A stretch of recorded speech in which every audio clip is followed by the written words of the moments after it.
In this guide, I'm going to show you how you can reset your Facebook feed. Before you get into this guide, make sure to like the video and subscribe to the channel with all notifications on. It really does help the channel. It lets us know that you want more content like this. We'd greatly appreciate it. And if at any point that this guide you do have any questions, just ask them down in the comment section below and we can help you out further. I'm going to be doing my best to reply to every single comment down there. Now, there's two major ways to actually go ahead and adjust this. The first and easiest way to reset your feed is just to go to that home screen, and if you just swipe down, it'll reset that feed. As you can see, you could do this multiple times. However, to properly reset that feed, you're going to want to adjust your content preferences. And to do that, go ahead and go into your Facebook settings. You could do this by selecting the menu icon and then selecting the little gear icon up in the top right. From here, what you're going to want to go ahead and do is navigate to that content preferences section. So scroll down a little bit to this preferences area, select content preferences, and in this section, you're going to see a ton of different stuff like political content, sensitive content, favorites, news, unfollow, reconnect.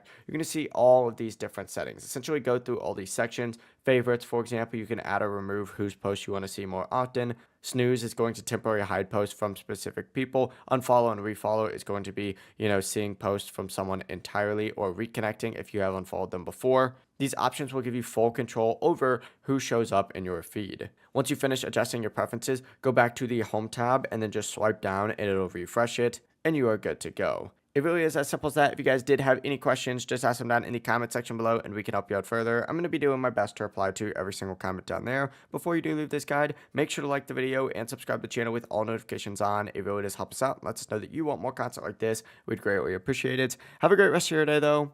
Peace.